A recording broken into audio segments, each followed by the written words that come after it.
Halo teman-teman semuanya, di sini kami dari kelompok 1 akan memaparkan salah satu kasus terbaru mengenai korupsi di sektor kesehatan. Yuk simak bareng-bareng. Pada awal tahun 2020, dunia dihadapkan dengan pandemi COVID-19. Ratusan ribu jiwa terjangkit dan terus bertambah setiap harinya. 200 negara terdampak COVID-19 tak terkecuali Indonesia. Di Indonesia saat ini jumlah konfirmasi positif COVID-19 masih sangat tinggi, sehingga kebutuhan APD harus mencukupi dan oleh sebab itu, pemerintah Indonesia tentunya tidak hanya diam. Relokasi anggaran diprioritaskan untuk penanganan pandemi COVID-19 ini. Namun, dalam praktiknya di lapangan masih dapat dijumpai kasus kelangkaan APD di berbagai daerah di Indonesia.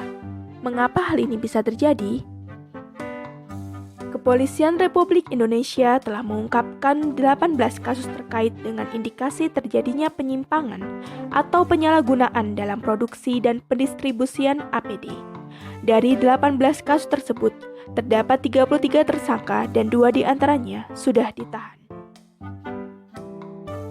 Tersangka dijerat hukuman berlapis berdasarkan 2 undang-undang, yaitu UU Nomor 7 Tahun 2014 Pasal 29 dan 107 tentang perdagangan dan UU Nomor 36 Pasal 98 dan 196 perihal kesehatan. Selanjutnya, yuk kita pahami lebih dalam mengenai korupsi. Korupsi adalah penyelewengan atau penggelapan uang negara atau perusahaan untuk kepentingan pribadi atau golongan.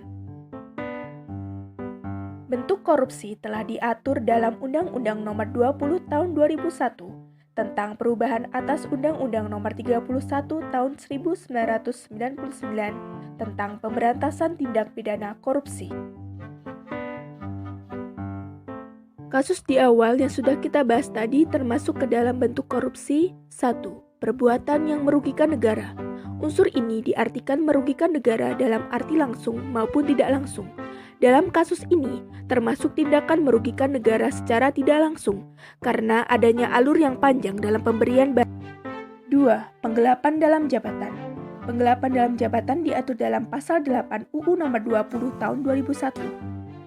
Dan 3. Benturan kepentingan dalam pengadaan. Dalam kasus ini,